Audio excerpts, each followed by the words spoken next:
Everyone, and welcome to Velagomer, a podcast where we talk about mental health, wellness, and well-being. And today I'm really happy to introduce our next guest, Dr. Judith Edwards, who is a retired child and adolescent psychotherapist. Judith has helped countless young people and trained future therapists, sharing valuable insights on how we grow and heal emotionally. She also started cancersurviving.com, an online supportive community for people affected by cancer. Judith is an author too, and she has written some really wonderful books, among them Pieces of Molly, a touching memoir. And we'll talk about how yearly experiences shape who we are. We'll discuss different topics on parenting, single parenting, co-parenting after divorce, and let's dive in. Hello, Judith. Thank you for coming and welcome to the podcast. It's a great pleasure and thank you for having me, Natalia. So to start the conversation, I would like to ask you about your childhood and how would you describe in few words your childhood? I think my childhood, like everybody's childhood, was a mixture of kind of pieces, which is why I wrote the memoir Pieces of Molly. That actually, as a child, I was wanting to find out everything about everything. And do you have some beautiful memories from the times? Yes, I do. I think my very best memory is of my father swinging me on the old swing. And it was a big swing with very strong chains. And he used to push me, and I used to get right up, and I used to think I was going to fly into the sky. There is a memoir you have mentioned, Pieces of Molly, and it's about your life till the age of 10 years old. Yes. And what motivated you to write this book? And why this name, Pieces of Molly? Well, Pieces of Molly, because as Montaigne said, we are all a patchwork of pieces. And I was wondering which was me. And I started off saying, I am Molly. Well, who is Molly? There's all sorts of ways in which we are all different pieces of ourselves. And who knows which is the right one. What happens yearly in life sets a kind of pattern on how we process everything what happens later. And here I would like to ask you, how do you think how your childhood experiences influenced you, your personality, and your choices in life later on? I think that's an interesting question. I had 10 years of 5 times a week analysis, and actually it made me kind of think much more about my childhood and how it did influence things that I did later. And the important thing was to start writing and seeing what happened. And as I said, it wasn't magic. It was just more and more came out, as it does for everybody if they look. Okay. And how does it influence your life? I think one's childhood does influence one's personality. And there is a way of, there was a child in me that wanted to find out everything. And actually, after being a teacher, I then became a child psychotherapist because I really, it was an interesting profession, and I was so pleased to be and privileged to be able to practice it. I know that you worked as a teacher, as you also mentioned, and then you worked in a Tavistock clinic. Yes. Is there anything or anyone who has influenced you to take this professional journey in your life? Well, you asked some good questions, Natalia. And when I was a teacher, there was a way in which there was lots of little children that couldn't sort of take it on, what was being offered to them. And so it seemed to me it was important to look beneath the surface at what might be preventing them, what resistances there might be. And so I then started to think about child and adolescent psychotherapy. And the two people that influenced me were Eileen Orford, my tutor, the late Eileen Orford, she's now dead, and Anne Alvarez, who still is a really, really excellent friend, who talked about today is in the room. And I think there's a way in which it's very important to come to one's work, as Beyond said, without memory or desire, and actually see what is in the room today. I see. That's nice. And There is also one book, Grandmotherland, which is written by you as well. And could you tell something about your own experience of being grandmother and motivation behind the writing this book? Yes, I will indeed. I started writing it when I was out of contact with my grandchildren because my son made a very difficult marriage, which ended in divorce. And there were 3 children which I had no contact with. So after a lot of money being thrown that way, we did actually get, and we now, I'm so fortunate to have now very good relationships with my grandchildren, far better than I might have hoped. What is the role of a grandparent in life of a child through the lens of psychoanalysis, if we look? And what are healthy grandparent and grandchildren relationships look like? Yes, I think it's very important and to be able to link with one's grandchildren and actually not to join a kind of split, you're right, I'm wrong, this kind of thing. And actually, we really, my husband and I, we see the grandkids every 2 weeks, usually for supper. So it's very important for it to be a healthy relationship, not hopefully marred by the split as far as we are able. I remember my time when it my transition from being alone and getting to know that I will have a baby. So my first baby, it was around 30 years old. So this transition from being alone and becoming a mother, it was a bit challenging. Yes. Even thought I was very happy that I will be a mother. Yes. And I was waiting for this a long time.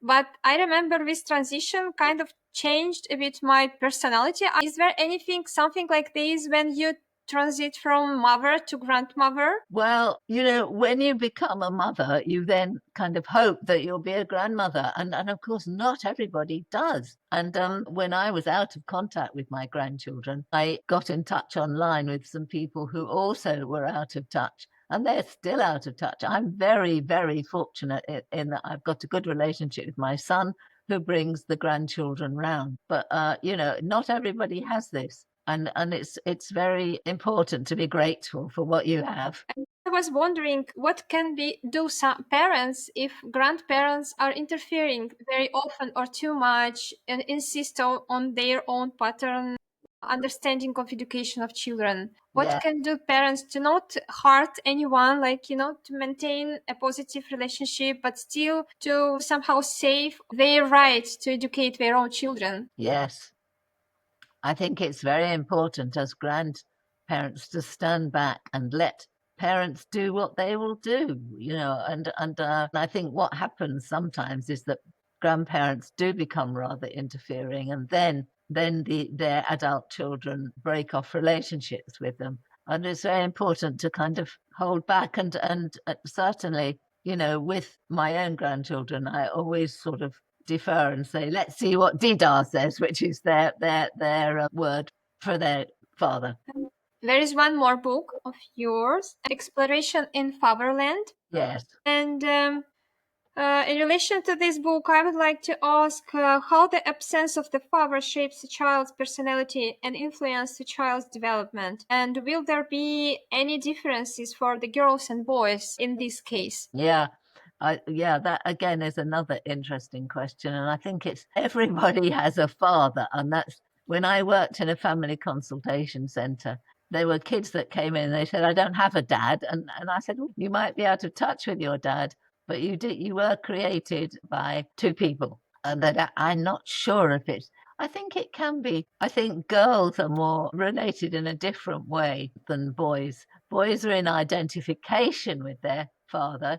Girls feel often, as Freud said, they want to marry their father. And how does it influence the child's mental health, development, and life if they do not get this communication with their father in childhood and in life? Yeah, I mean, I think it can be very difficult to be out of contact with your real father. And there is a story I tell in Explorations in Fatherland about this guy who his father just disappeared. He was very, very angry with him. And so he found where his grave was and he was going to piss on it, as he said, but actually he couldn't. And he walked back and he thought, no, actually, he must have had his reasons too. So he walked back to the grave and forgave his father. And I think it's tremendously important to be able to forgive and to carry on and not carry this enormous weight of anger inside you. How can a single mother minimize the negative effect of father's absence in a child's life in case if a biological father is not interested in communication with a child or in the education process of a child? Yes, it's interesting because when divorce takes place, the mother can indeed be very negative about the father. And I think it's very important to be able to keep a space open for the child so that later they may contact their father if their father is still alive. And if a father is not interested in communication, what mother can do, like to... But that's terribly sad. It's very, very sad for the child to know that half of himself is not interested.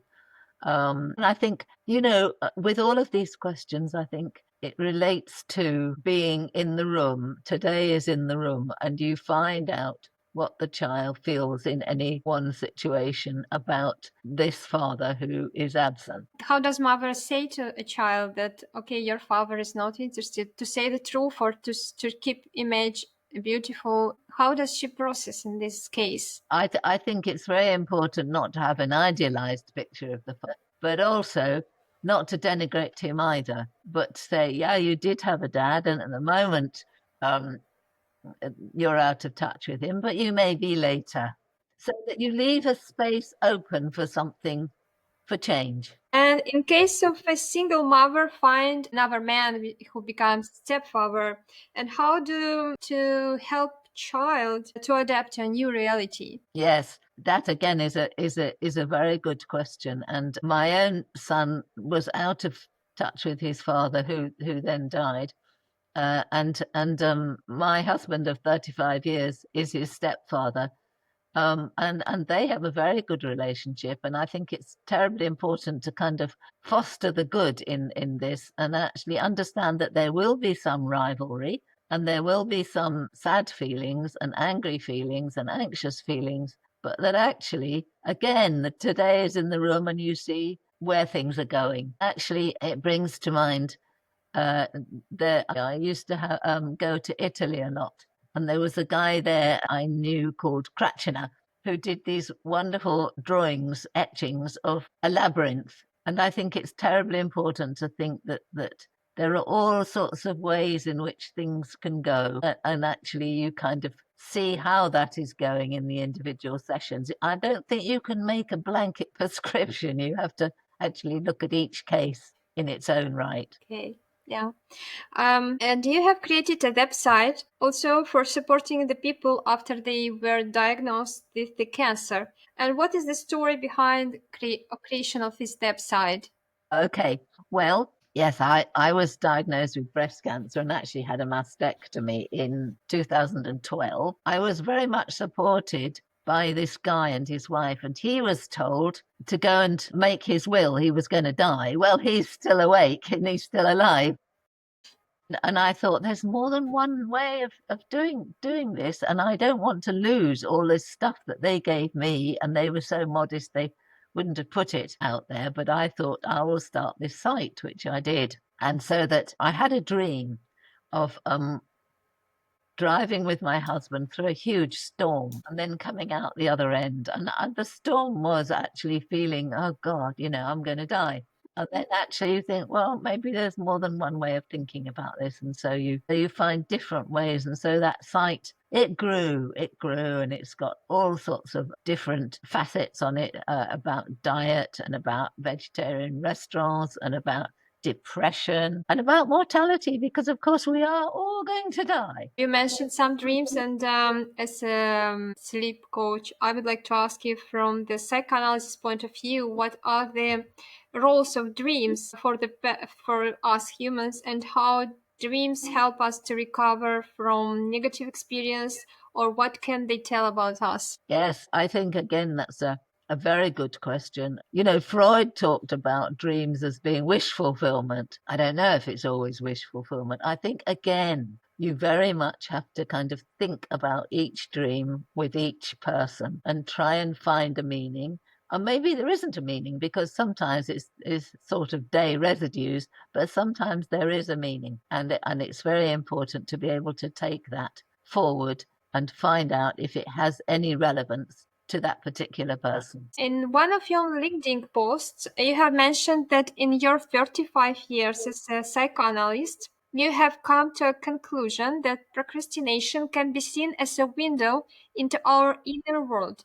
Could you please explain these more in details? Yes, it's interesting. I mean, what do you mean by procrastination? Yeah, it's like when you are postponing some stuff and don't do. Yes. And again, you just think about what the stuff is and what it represents and what is the resistance to doing it. And that is the way forward, because there aren't any ready answers. There's what will be the answer for that particular person at that particular time to take them forward. And I do a lot of supervision, and sometimes I think, well, I've just talked and the person has taken what they needed from the supervision, and they say how helpful it is and how on the button it is, and actually just apply your psychoanalytic thinking to each session that's presented to you. I was wondering what psychoanalysis tells us about the roots of emotional addiction. Emotional addiction, yes. Yeah, it's like emotional dependency when, like, in a relationship, Yes, and it's very, very important to think that over time one can actually understand more about one's internal views rather than being dependent on external things, whether it's drink, drugs, a relationship, whatever it is. And again, this will proceed slowly. I think it's very important to think about psychotherapy as being a slow art. It's a beautiful, slow art. I have never heard of this comparison. I mean, I am a watercolor artist and I'm impressed. Thank you. And you have worked with adolescents, as I understood from your CV and your work experience. And I would like to ask how the experiences of first love influence our relationship in future. Usually first love we have in adolescence age, normally. Yes, first love is usually, hopefully, between mother and baby. Oh, okay. I thought about something later on. Well, and that is the starting point for all the later developments of love over time. And so, if there's been a relatively good relationship with the mother, then there'll be a relatively good relationship with other love objects later. But actually, I want to quote somebody who is now the late Eric Brenman, and he said, when people get married, you could say, yeah, I like you well enough now, but let's see, that nothing is written in stone and things develop. Do you mean the love between child and mother, or I mean relationship between a child and mother when child is small, or when child grow up also, like the relationship between mother and child, adult child also influence her own relationship with other person? Both. I mean, I think it starts off with a relationship between the mother and the baby. Okay. And then as the child grows, there will be different vicissitudes to the relationship, changes to the relationship over time. If you could give just one advice to parents on educating their children, what it will be like? One advice? Yeah, one. One advice, I think it's let them be, but let them have boundaries. Boundaries, okay. Does it mean in all the age boundaries or there is a specific age gap where you have to? I think it's very important for children always to have this sense of being contained by a boundary, that actually children who are not given any boundaries become very scared and all over the place. And it's a gentle boundary. It's not kind of harsh, but it's something which helps the child in that particular part of life.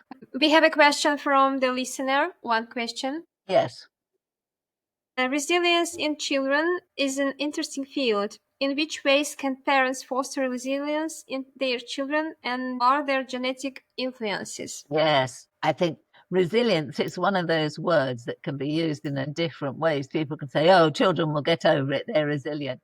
Well, that's not necessarily true, but actually I think it's also very important for parents to be able to help their children with little tumbles, recovering from a tumble. And how does your writing of your memories, books, helped you to go through some challenges and maybe difficult times in your own life? Yeah, I think I did say at the beginning that I had 5 times a week analysis for 10 years, and that is tremendously helpful. And you do have this helpful internal object which helps you at difficult times. And it's not easy, really not easy. And and I think there's a way in which words can be used, but words can be abused.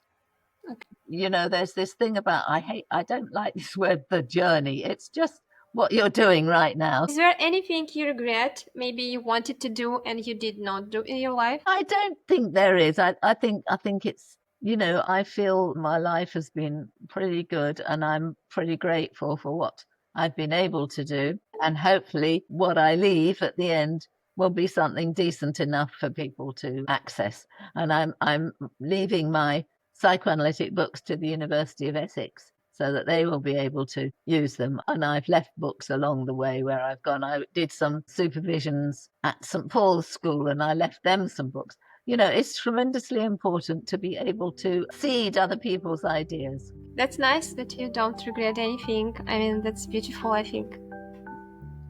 I ask this question all of my guests, I mean everyone. If you have a superpower, what you would change in the world? One thing. Yes, oh gosh. If I had a superpower, I don't know, because it's unrealistic to think that we all have good parts and more difficult parts. I think if I had a superpower, it would be about actually helping us all to recognize those parts within ourselves and foster the better part. That's nice. Thank you very much for coming and replying and coming. I'm very glad that you came. Thank you very much, Natalia. It's been a real privilege, and I hope it does. I hope these are indeed ideas which can seed other people's ideas, your own included. Oh, thank you so much. Some questions are really related also to my personal experience. So, Of course. And I think some people who listen also might take something for them. Yes. And actually what we didn't think about, which is also important, is the whole cultural context and how people understand that, that there can be ways in which the cultural context can completely overwhelm people, or people can actually have a view of it and say, okay, well, but. And actually what I also have said to people over time is in working with people, it's very important to have some maybes and perhapses, because nobody is infallible and there isn't any one dogmatic approach.